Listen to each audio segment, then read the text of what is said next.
Welcome to another episode of Tube Test. I'm here with Dusk Bennett, Jeff Marshall, and we are going to check out some 47s. A Telefunken U47 from Telefunken Electroacoustic.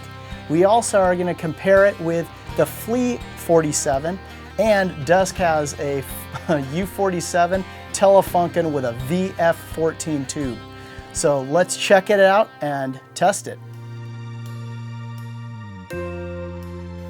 So here we go, we've got the Telefunken Electroacoustic AE version, U47, warmed up and ready to go. Thanks, Jeff. In the good old summertime, in the good old summertime, strolling through the shady lanes, with your baby mine, you hold her hand and she holds yours. That's a very good sign that she's your tootsie wootsy in the good old summertime. I've got the FLEA 47 warmed up and ready to go. I've got my public domain song In the Good Old Summertime that I'm still learning. So Jeff, without further ado, go ahead and hit our Pro Tools.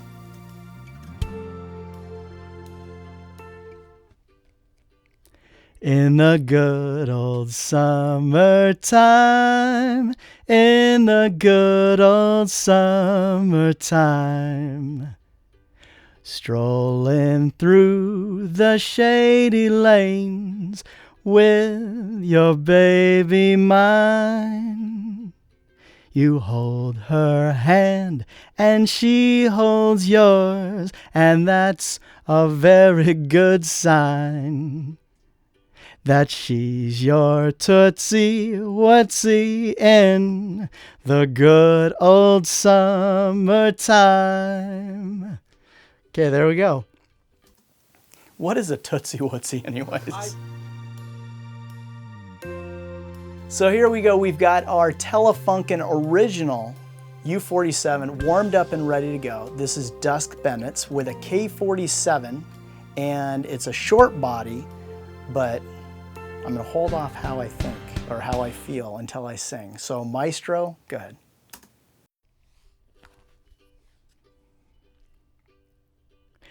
In the good old summertime, in the good old summertime, strolling through the shady lanes with your baby mine. You hold her hand and she holds yours, and that's a very good sign that she's your tootsie wootsy in the good old summertime. Okay, Dusk, you just heard these microphones, and I'm gonna step back a little bit because I know you guys are giving me a little bit of flack of always saying wow when I hear a microphone. And I justify it by saying I pick out all these great microphones to begin with, so I kind of stay out of the, sour grapes, or the ones that kind of like are a little bit less appealing to my ears. But I'm always impressed with these microphones. But I'm going to step back a second. I'm going to let you tell me what you heard. Tell me what you think. So first off, we need to address the statement that Johnny just made, which is, having seen a handful of these tube test episodes where he gets a little over enthusiastic about the equipment that he's testing, I commented to him myself on that and said, if everything is great, then nothing sucks. And from my vantage point, everything sucks. In life, I've learned there are people who believe the glass is half full, the glass is half empty. In the world I live in, the glass is inherently flawed. So that being stated, I'm looking at everything with a degree of healthy skepticism. So in Johnny's defense, I get what he's doing. He's comparing the microphone to itself, compared to what he's expecting it to be.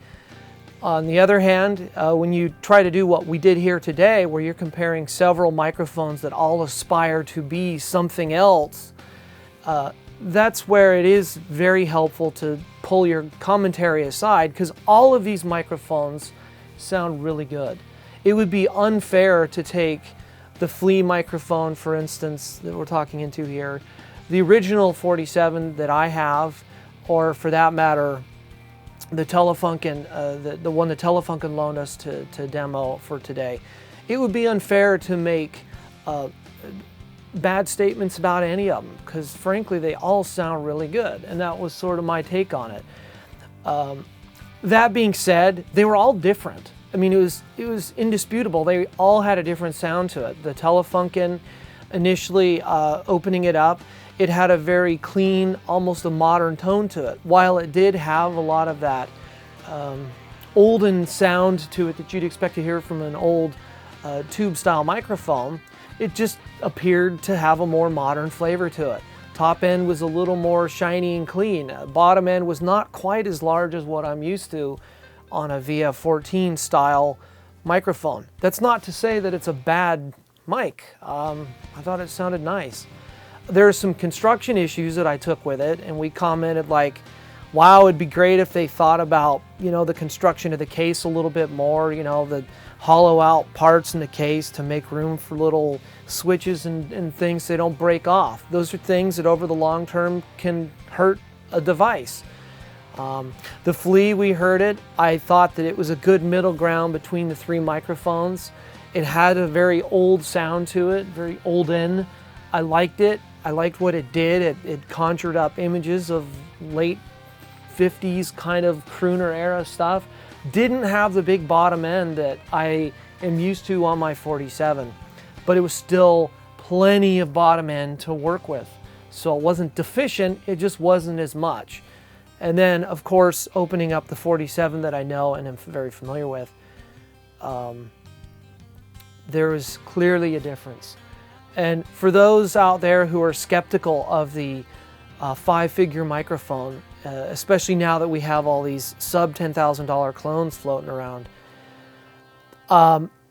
those sub $10,000 microphones do sound good, but they don't sound the same. And I guess that's the thing, if you're going for that sound, the original sound that you're expecting to hear from an original 47, the clones aren't gonna do it. But that's not to say that the clones themselves are deficient or poor quality microphones. I thought they were all well constructed and had a really good sound. So the original is the original. It is the benchmark that all others measure themselves up against. And it's very clear that without that VF14, it's really tough to get that sound. My name is Jeff Marshall. I'm a recording arts major at Loyola Marymount University, and I've been interested in music and recording for probably about 8 or 9 years now, so a good majority of my life, and I've heard a decent amount of microphones for about the time I've been around. And I'd have to say these mics were all pretty good. They all were some of the best mics I've heard. They're all a little different, as Dusk mentioned earlier. If I'd have to kind of put them in an order or try to describe them with words, I'd say the FLEA was probably my personal favorite because it had a flavor to it that I feel if I was going to end up using it on a song and putting it in a mix, it would end up kind of sitting the best with the least amount of EQ or processing. I think, however, if each of those are going to try to sound like they were designed to sound like an old 47, I think the 47 obviously did that the best. And when you turned it on and listened to it, it just had a sense of comfort because it was a familiar sound because you've heard it on countless records. So I think that was an important kind of benchmark we were talking about. I think the Telefunken reissue had a similar sound. I'd say the high end was similar, but it wasn't quite as smooth as the FLEA by any means. I think the FLEA had a little smoother high end while still being bright and forward.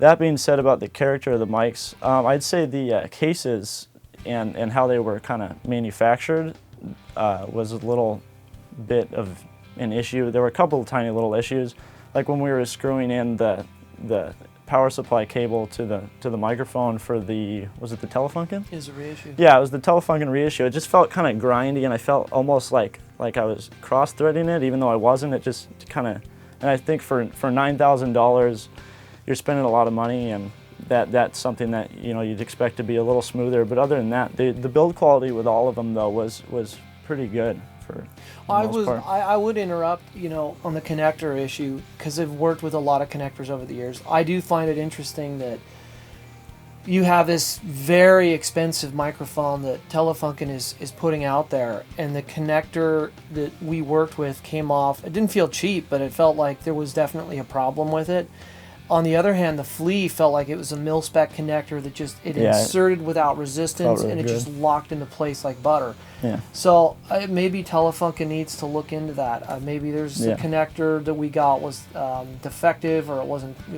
But it's those kind of things that, as a user in the field, it just it affects the perceived quality of the product. And it doesn't matter how great it is if you can't plug the thing in without cross-threading it. It's a problem.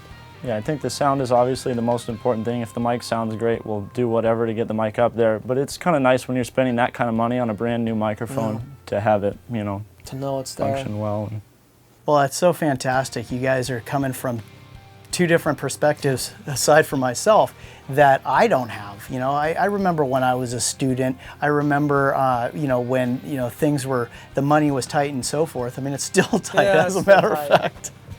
But all good points that you bring up, and I kind of get so excited about these microphones that every once in a while I lose a certain amount of perspective, because you're right, I'm comparing it to what it is, but at the same time, everything that you guys just mentioned, I would say the same way, but I probably would say wow to it.